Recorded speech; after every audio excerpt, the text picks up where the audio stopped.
Oi, gente! Tudo bem com vocês? Olha só, hoje eu tô aqui no Rio Preto Shopping porque tá rolando uma super exposição sobre o livro, inspirado no livro, na verdade, Cocaína, a Rota Caipira. E a gente vai conversar com o autor, a gente vai conversar com todo mundo aqui. Então vem com a gente, vamos ver essa rota? Vem comigo!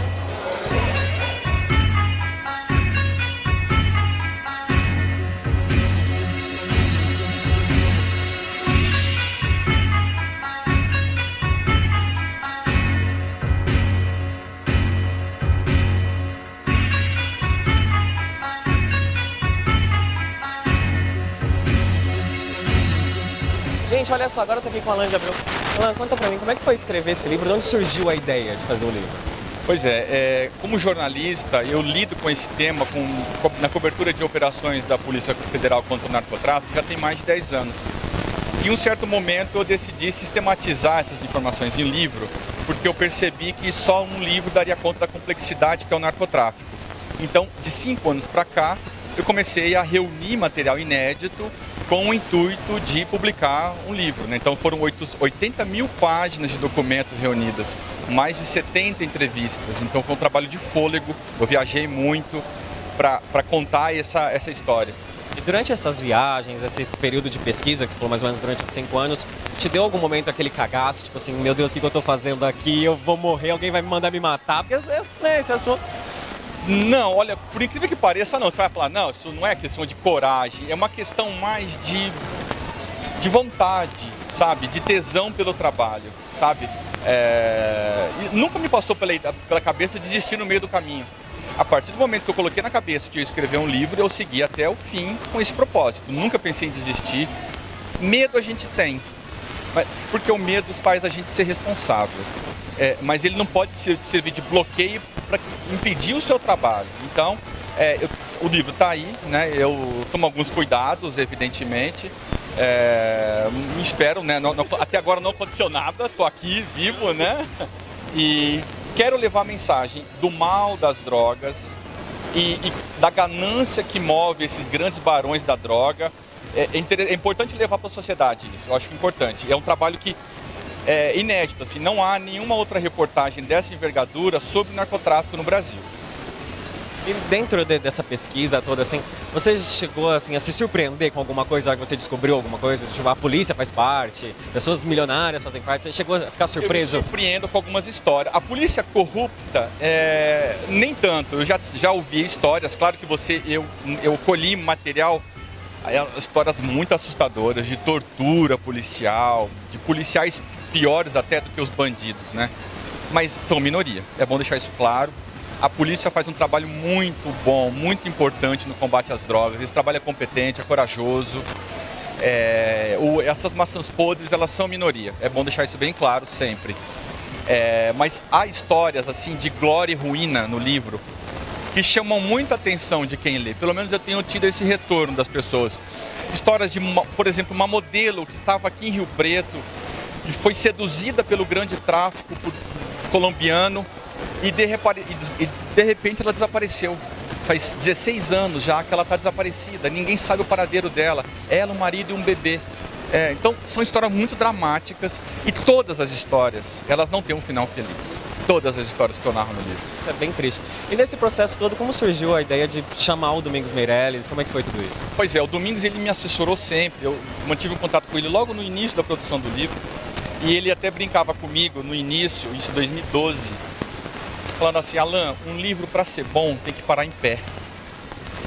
Então eu fiquei com aquilo na cabeça e segui produzindo e fiz o livro parar em pé, né? Ele tem 800 páginas, de fato ele para em pé. É uma bíblia quase, gente. É uma bíblia. Mas assim, são 29 capítulos. Se você começa a ler, eu sei que a pessoa tende a continuar lendo, porque são histórias de muita ação. Eu procurei dar uma agilidade grande para a narrativa. A pessoa não vai se sentir enfastiada de ler o livro. Beleza, então, gente. Então agora fica o convite aí para você comprar o livro. Onde a pessoa acha o livro hoje? Em qualquer livraria do país, online ou livraria física. E é isso aí. Estou à disposição para falar. Obrigado mais uma vez aqui. Queria agradecer também o espaço do Rio Preto Shopping, da Livraria Saraiva. É muito importante levar essa mensagem contra as drogas adiante. Isso é o mais importante.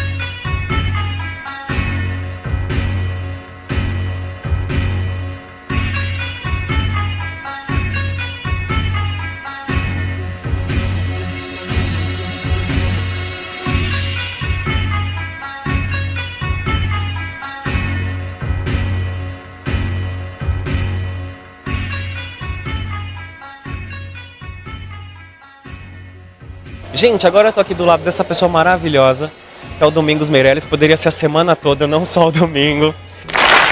Domingos, como é que foi entrar nessa história desse livro da Rota da Cocaína? Como é que foi tudo isso? Na verdade, foi o livro que me procurou, né?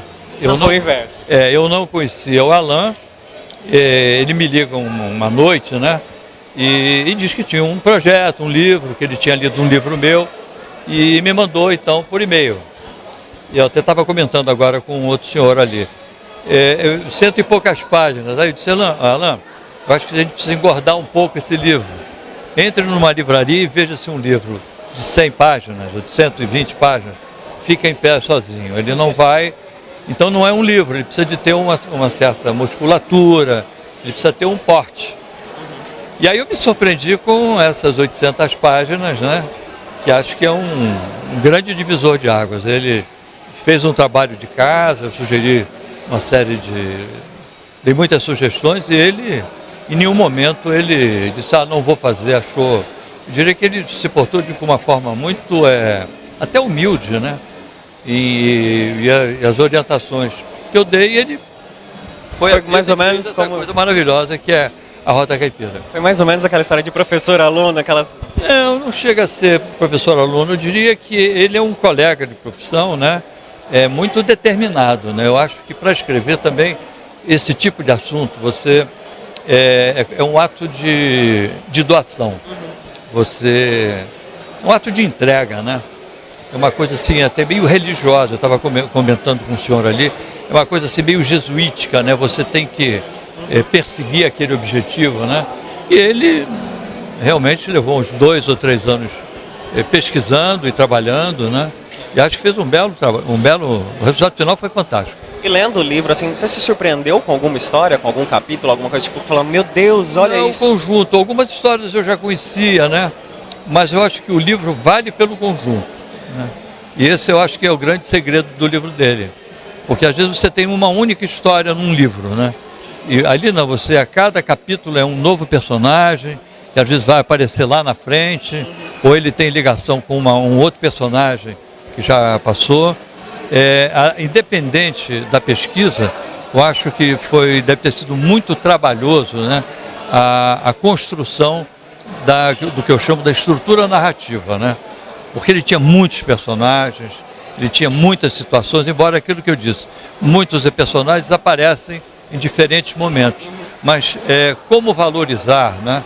Qual é o momento certo dele entrar em cena, né? Então o livro foi também um exercício até vamos dizer assim, quase que de cenografia, né? Em que cenário, né? Eu vou colocar esse personagem para que ele tenha uma certa... seja melhor compreendida a história dele, ou ele possa se apresentar melhor, enfim. Então eu acho que ele foi muito feliz nisso. Entendi. Agora, saindo um pouco da história do livro, o senhor tem noção que o senhor foi motivo de pesadelos aí para toda uma geração entre o ano de 2000 com Linha Direta? Já te falaram isso? Como que você vive com isso?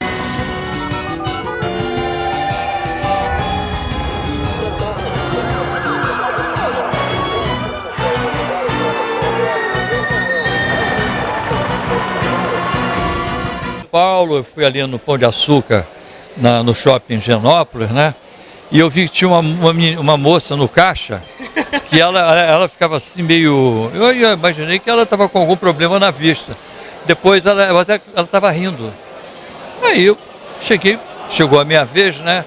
Ela disse, olha, eu não posso olhar para o senhor, que eu me lembro de que quando eu era mais menina, né? Eu não dormia por sua causa. Porque ela não me olhava, ela ficava assim, fazendo troco, atendendo outros clientes, né? Eu achei aquilo muito engraçado, né? Porque, na verdade, eu não assustava ninguém, eram talvez as histórias, né? Mas também não eram histórias assim tão assustadoras, né? É que talvez a forma, né, como era apresentado, a dramatização e a apresentação... Porque, na verdade, é o seguinte, eu acho que hoje a gente tem coisas muito mais chocantes na televisão do que naquela época. Porque a dramaturgia que o Linha Direta usava era um recurso para você contar melhor uma história, né? É tanto que havia uma certa incompreensão dentro da própria televisão, principalmente no Projac, que é a área artística da emissora, com o tipo de programa. porque ele rompia com todos os padrões da casa. Ele tinha um pouco de jornalismo e dramaturgia, né? E a gente usava a dramaturgia dentro do jornalismo, o que trazia um certo desconforto, né? Para alguns autores de novela e até alguns atores, né? Famosos que criticavam o programa. Mas o objetivo era exatamente fazer com que aquela história fosse melhor compreendida pelo telespectador. Não era, vamos dizer assim, um sensacionalismo pelo sensacionalismo. Era uma forma de você contar como o crime aconteceu, né? E no caso do Linha Direta, em particular, a maioria das histórias eram crimes passionais, né? Eram tragédias que ocorrem entre quatro paredes, né? E a coisa é assim. A tragédia, ela não é uma tragédia que a pessoa diga, eu vou matar minha sogra. Ele fica planejando. Não, é uma coisa que acontece, né? Ou seja, a sogra, a mulher, um cunhado, ou até a sua própria mulher. Então o Linha Direta tinha isso. Ele reproduzia, talvez, eu costumo dizer, algumas das misérias da própria condição humana, né? Então o programa era, o programa não me deixa dormir, o programa é duro. Eu não dormia, gente, eu confesso que eu não dormia. Ele fala sobre o cotidiano, né, das pessoas, né? Agora eu acho que hoje a televisão é muito mais violenta, né? Eu diria que o Linha Direta, diante do que se faz, ou que se vê hoje na televisão, é coisa para criança de 5 anos, né? Proibido até 5 anos. Porque realmente a televisão hoje perdeu um pouco a mão, né? E olha, você não sabe como Linha Direta sofreu.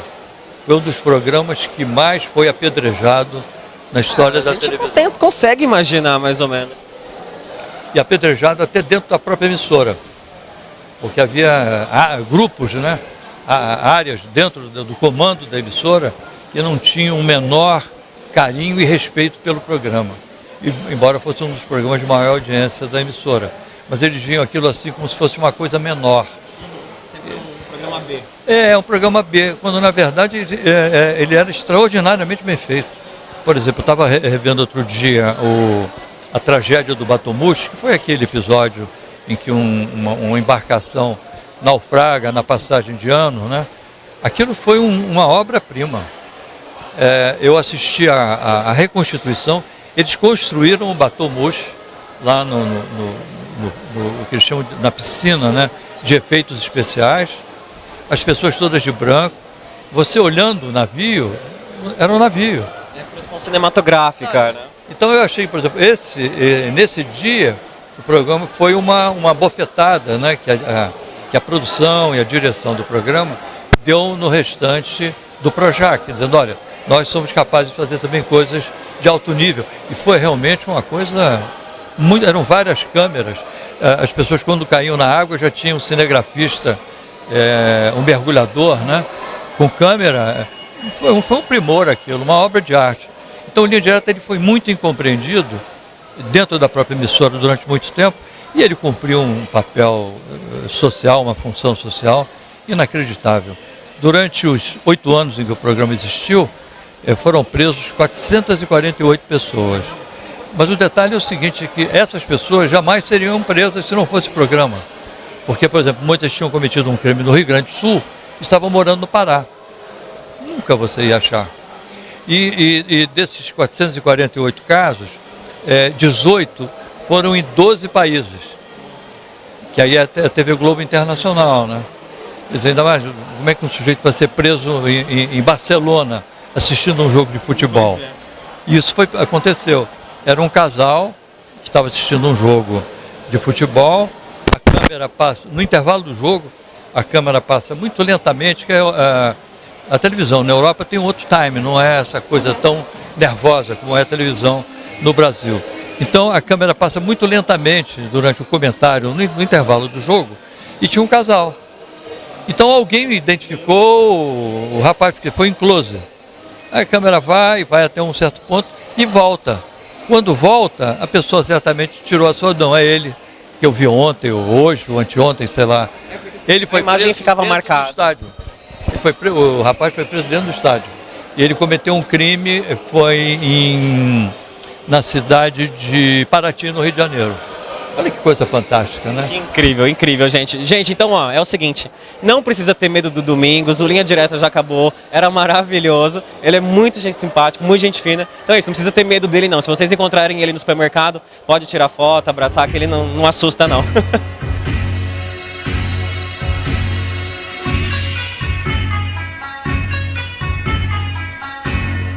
Bom, gente, é isso. Espero que tenham gostado. Fica a dica aí de um excelente livro para você ler, para você dar de presente, enfim. Ele está disponível em todas as livrarias do Brasil. E agora, antes de ir embora, eu vou dar uma dica para vocês, um pensamento aqui do tio Jonas. Onde você estiver, lá você estará, tá bom? Beijos, tio, ama vocês. Fui!